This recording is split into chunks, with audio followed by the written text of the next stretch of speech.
En orden a cómo estaba en el horario, primero va a exponer Laura Villegas, después va a exponer María Medina. Y bueno, Laura nos contará su experiencia, a grosso modo su experiencia como física, cómo llegó a este tema y pues claro nos hablará del tema. Entonces, démosle la bienvenida. Gracias. Pues, ¿cómo empecé en esta vida de la física? Pues muy sencillo, desde muy pequeña a mí me encantaba la astronomía y fue uno de mis pasiones. En secundaria, cuando empiezas a ver lo que es la física, pues realmente te desilusionas de todo el mundo, pero es la manera en que te la plantean a veces. En la preparatoria yo tuve un profesor que, digamos, me marcó la vida porque fue por él que decidí, al final de cuentas, estudiar esta carrera.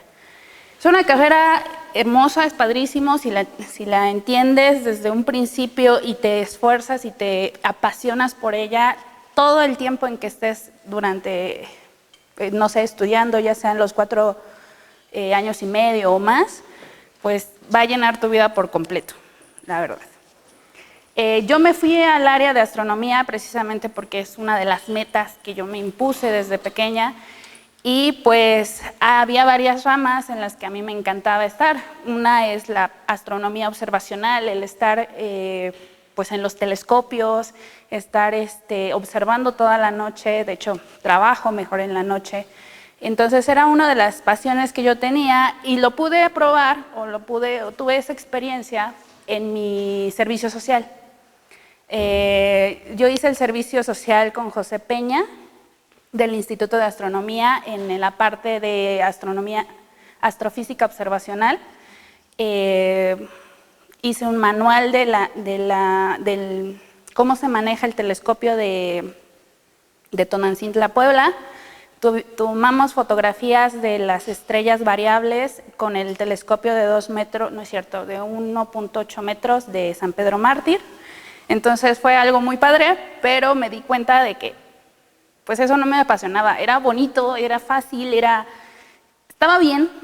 Digo, San Pedro Mártir tiene una de los cielos más hermosos que he visto en toda mi vida, pero pues había algo más. Otro tema que me apasionaba mucho, o que me gustaba mucho, era la parte de arqueoastronomía, de cómo toda esa parte de las culturas tuvo o adquirió el conocimiento astronómico, y en algún momento de la vida se perdió, o de la humanidad.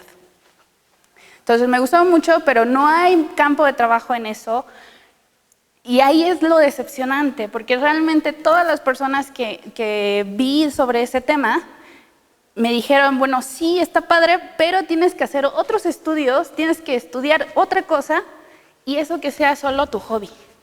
Entonces aquí en México no podemos abarcar mucho sobre el tema. Entonces, otra cosa que se me hacía fascinante eran los agujeros negros. Entonces, misteriosamente, tuve la oportunidad de ser ayudante del doctor Darío Núñez, que da relatividad y física contemporánea aquí en la facultad. Y de ahí, pues, me dijo, bueno, yo le dije, oiga, profe, ¿no tendrá un tema para hacer la tesis de licenciatura? Y me dijo, sí, aquí están los agujeros negros, en particular la materia que gira alrededor de los hoyos negros. Y eso es ya lo que a mí me gustó, lo que me llamó mucho la atención, porque el campo de estudios es bastante amplio y todo es parte teórica. Casi no hay nada de observacional por las limitaciones que nos presenta pues, los telescopios y la humanidad, el conocimiento que tenemos. Entonces, este campo de estudios va para largo. Hay cosas muy interesantes, hay observaciones, hay teorías, hay cosas así enormes que puedes tú agarrar una y de ahí irte hacia el fondo y seguirle. Entonces, bueno, no sé, esa es como mi experiencia en la física, el por qué llegué a este tema y por qué seguiré en este tema, espero, por mucho tiempo. Bueno, pues básicamente les voy a presentar lo que son los agujeros negros supermasivos. Hay una distinción entre un agujero negro de masa estelar, que es algo ya más conocido, y los agujeros negros supermasivos son los que tienen más más parte teórica y casi no observacional. ¿Ok? Entonces, a lo largo de la plática los vamos a ir descubriendo, pero bueno, vamos a darle una semblanza general a esto del tema del agujero negro, y pues básicamente empezamos como por una definición básica, en donde el agujero negro pues es una región en el espacio que, la cual la fuerza gravitacional es tan fuerte que nada escapa de ella, ni siquiera la luz. Ajá. Por eso hay en mi definición, ningún objeto, estrella o polvo o cualquier cosa no puede escapar, incluso, o señal, en este caso hablo específicamente de la luz. Hay dos maneras de plantear o de atacar este problema, ya sea con física newtoniana o con física relativista. La física newtoniana es bastante sencilla, simplemente tenemos esas 4 cosas importantes de la ley de gravitación universal de Newton, pues nosotros podemos calcular un potencial gravitacional que está definido como lo tenemos ahí. Y a partir de eso y de conservación de energía, nosotros definimos la velocidad de escape, que es la velocidad a la cual una partícula debe de tener o debe ser mayor a esa velocidad para que pueda lograr escapar como tal del campo gravitacional del objeto masivo. Y con eso, si nosotros definimos que la luz es la velocidad límite a la que un objeto puede llegar, entonces tenemos que la velocidad de escape, despejando la velocidad de escape, llegamos a un radio gravitacional. Ajá. Se le llamó así desde que se propusieron este tipo de objetos. En el caso de uno de los primeros que en estudiarlo ya más en forma fue John Michael en 1783, y a la par, pero separado, también fue Pierre-Simon Laplace en 1796. Entonces, estamos hablando de que la luz, o tengo un objeto completamente masivo en un radio muy pequeño, ajá, o sea, es como si agarráramos al Sol, lo comprimiéramos a 3 kilómetros y tuviéramos un agujero negro. Entonces, en este caso los rayos, hay un límite, hay un radio de aquí, en donde ya nada puede escapar. Tú puedes estar por aquí en la superficie de esto y puedes irte, puedes estar orbitando, pero una vez que pases esta barrera, te llamabas y ya. La parte relativista es un poco más compleja en cuestión de las ecuaciones, ya que vamos a tener ahora que definir el tiempo y el espacio-tiempo. ¿Espacio-tiempo? ¿Sí?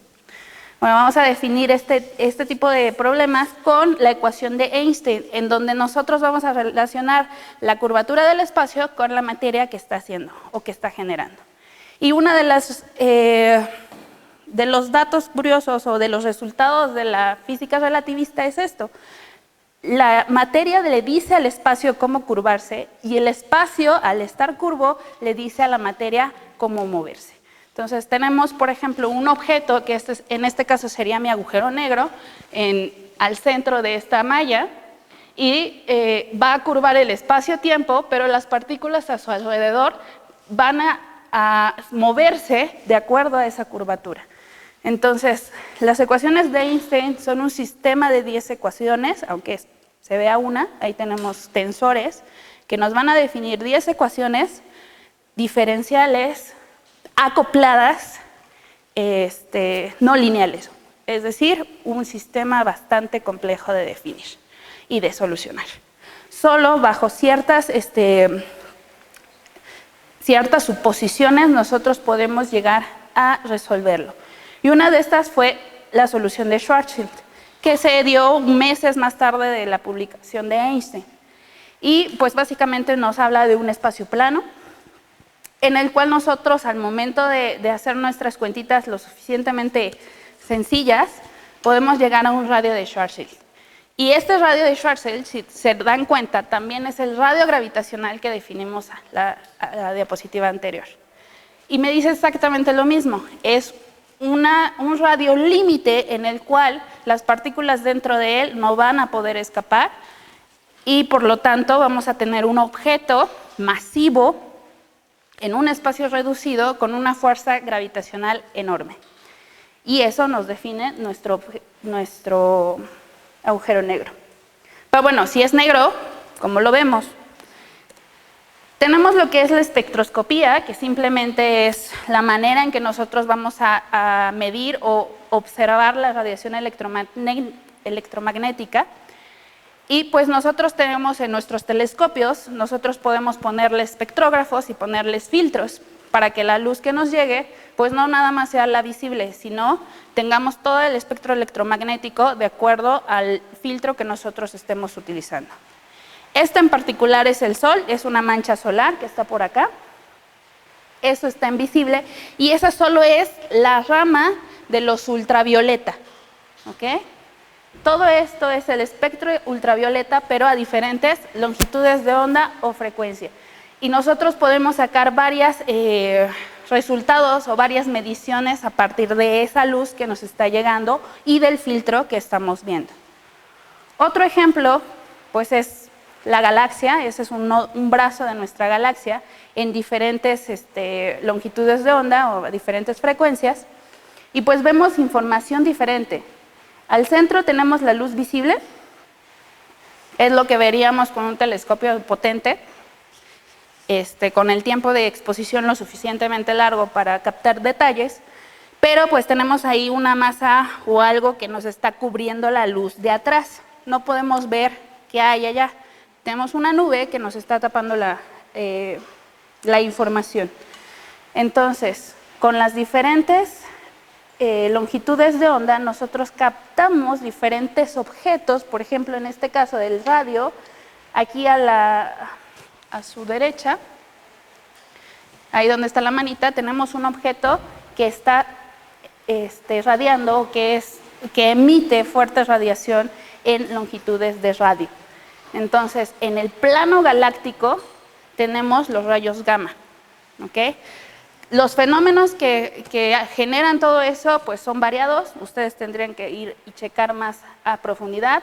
Por ejemplo, en rayos X pues tenemos mucha fuente, principalmente al centro de esta ramita tenemos rayos X, por acá tenemos otra fuente de rayos X, brillante. Y una de las cosas que nosotros podemos ver, nuestro equipo, nuestros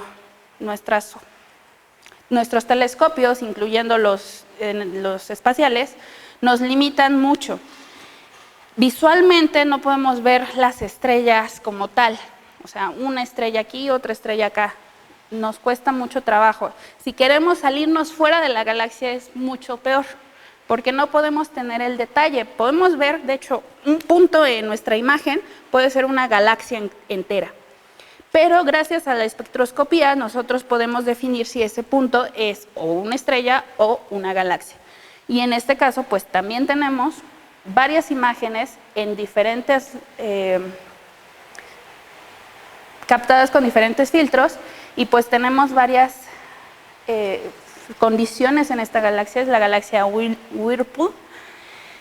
Y pues si nosotros hiciéramos ese escaneo con todas las galaxias, casi todas tienen esto. En los rayos X, al centro de las galaxias, hay un punto enorme o una fuente enorme de rayos X, que en particular se le conoce como AGN o Active Nuclear Galaxy, núcleo activo de galaxias, que es lo que suponemos y lo que está más claro, que es un agujero negro supermasivo en el centro de la mayoría de las galaxias.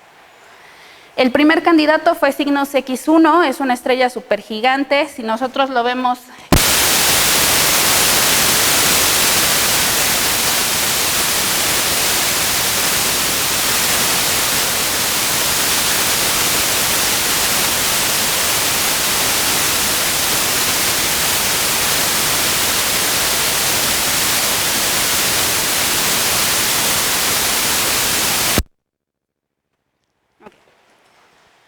entonces, esta imagen, digamos que es invisible, obviamente no tiene una resolución muy buena. Sin embargo, si lo vemos con un filtro o con un espectrógrafo de rayos X, pues tenemos ese punto. Están en la misma escala. Aquí en esa flecha donde dice Cygnus, bueno, a lo mejor no lo ven. En esta flecha, ahí donde está la manita, corresponde al agujero negro. Entonces, las primeras observaciones se dieron cuenta de que esa estrella estaba ligada gravitacionalmente a algo que no se veía a simple vista.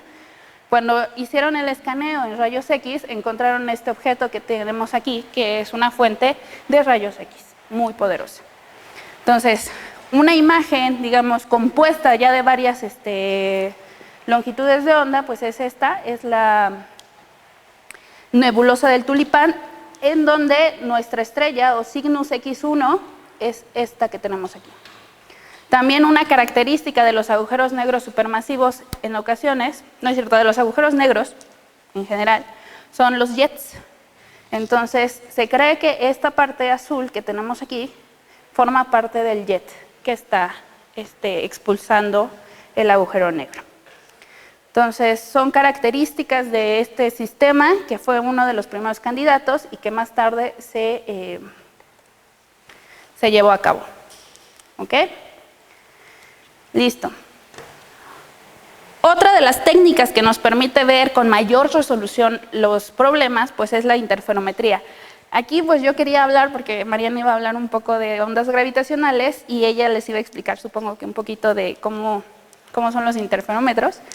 Pero bueno, en general es como un interferómetro que ustedes ocupan en su clase de óptica, pero a gran escala.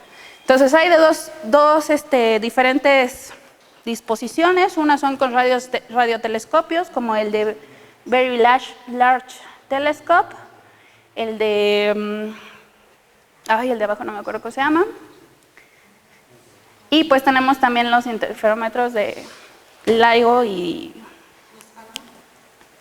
ALMA, es ALMA el de abajo, exacto, y LIGO y el otro Virgo. ¿Okay? Bueno, eso nada más es. ¿Qué genera? Bueno, ¿qué pasa con eso? ¿O qué hicieron con eso? Pues dijeron, si en muchas de las galaxias tenemos núcleos activos, ¿qué pasa con la nuestra? Entonces, volteamos hacia el centro de nuestra galaxia y empezamos a medir órbitas con este tipo de técnica. Esta técnica nos permite ahora sí ver cada estrella y ver la trayectoria que se genera. Obviamente no todas. La mayoría de las estrellas que están alrededor y que estoy mostrando en esta gráfica, pues son interpolaciones, porque solo llevamos como un bracito. La única que ya le ha dado una vuelta o está próxima a darla es la estrella S2, que es la estrella que gravita más cerca al agujero negro de la galaxia y que tiene órbitas estables. ¿Ok?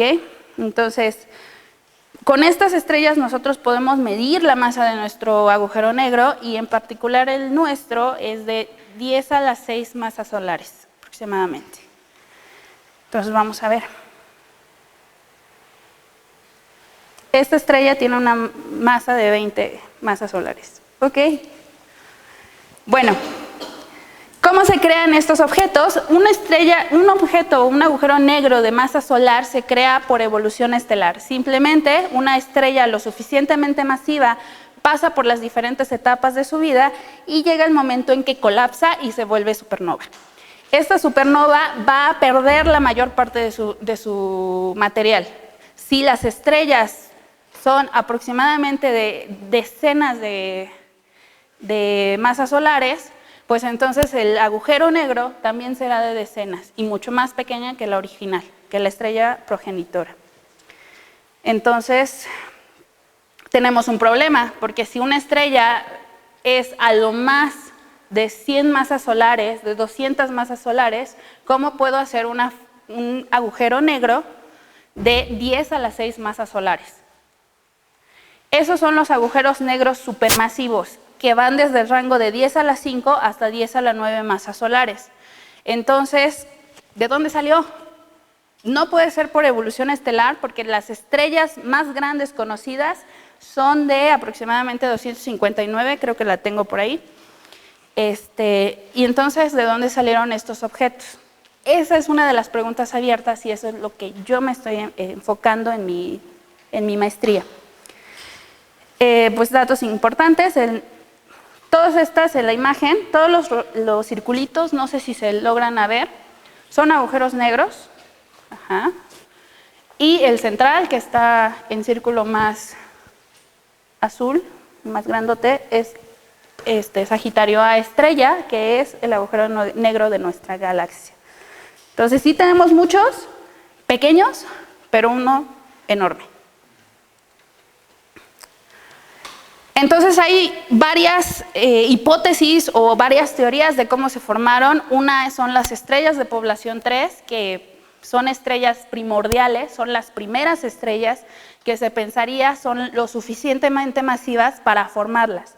Sin embargo, tenemos restricciones porque su evolución sería muy rápida y nosotros ya no alcanzaríamos a verla. Ya en este momento, ya hace millones o trillones de años, no, millones de años que ya murieron. Entonces no sabemos si existieron o no. Se cree que sí, pero quién sabe. La otra limitante es que existe una teoría en donde me limita la masa. Tengo un límite para que una estrella sea estable, no puede pasar o no puede sobrepasar los cientos de masas solares. O sea, no puede haber una estrella de 1000 masas solares. Eso es casi imposible. Esa es la estrella más grande observada, de 265 masas solares, y está en la nebulosa de la Tarántula, en la Gran Nube de Magallanes, que es una galaxia satélite a la nuestra. Hasta el momento ha perdido 1/5 de su masa. Obviamente esto es nuevo, esa estrella es nueva, y todavía hay mucho estudio por hacer. Las otras dos cosas son los agujeros negros primordiales, que igual, en lugar de formar una estrella, el universo había una densidad o materia alrededor, bueno, estaba lleno de materia sin formar estrellas. Entonces, por una inestabilidad se empezó a juntar y es donde empezaron a crearse las estrellas. Sin embargo, la teoría dice que puede haber inestabilidades lo suficientemente grandes como para que la estrella colapsara directamente. Ese es el segundo, es el colapso directo, y no pasara por la transición de materia, estrella, agujero negro, sino que fuera de materia a agujero negro directamente. Eso es el colapso directo. Los agujeros negros primordiales pasa algo similar, pero en esas inestabilidades se forman agujeros negros muy pequeños. Incluso la teoría nos dice que son aproximadamente de 10 a la 15 gramos. ¿Okay? Obviamente ustedes saben que los agujeros negros se evaporan, hay radiación por ahí rara, es una teoría extra, y por lo tanto ya no existirían. Entonces, ¿de qué nos sirve tener agujeritos si ya no hay? Puede ser que chocaran, que esa es la otra. La colisión de agujeros negros que generan ondas gravitacionales, que nos va a hablar Mariana, y que podría ser una de las posibles explicaciones, pero el ejemplo más claro es, imagínense dos canicas en el Estadio Azteca y ustedes las golpean y las hacen moverse en el Estadio Azteca, dos canicas. ¿Cuál es la probabilidad de que se encuentren? Pues casi nada, ¿no? 0, casi. Entonces ya están detectadas esto, o sea, sí pasa, pero no es muy probable para que en todas las galaxias que conocemos se haya formado el agujero negro supermasivo. Aparte, el agujero negro que se formó del choque de los dos anteriores, me parece que es de decenas, como de 30, no recuerdo bien, pero son decenas de masas solares. Y la otra, y a la que yo me enfoco, es el crecimiento por acreción, que es simplemente cuando está siendo absorbida la materia.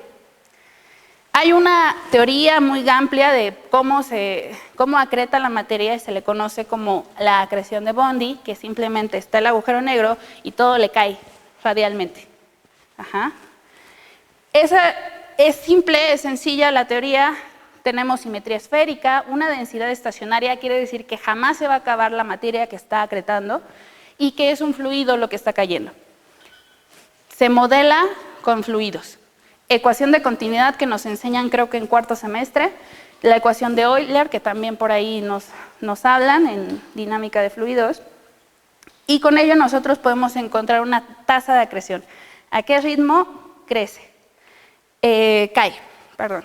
Entonces, en este caso, tenemos un problema muy amplio, porque si nosotros tenemos esa tasa de acreción, un agujero negro que ya se haya formado por cualquier mecanismo de 100 masas solares, tardaría 1.14 por 10 a la 8 gigaaños El universo tiene 13.7 gigaños.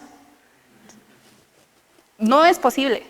Por más rápido, esta es la teoría más simplificada, y aún así no alcanza el tiempo para formar un agujero negro supermasivo. Entonces, ¿cuál es el dilema ahí? Y eso se las dejo de tarea. Hay muchas cosas. Cuando nosotros le ponemos a girar, en lugar de caer, lo pongas a girar, peor tantito. Porque el giro da un disco de acreción o forma un disco de acreción. Ese disco de acreción ya genera campos gravitacionales que evitan que la materia caiga. Entonces, tenemos un amplio estudio para sacarle de ahí esa información. Y bueno, eso sería todo. Muchas gracias.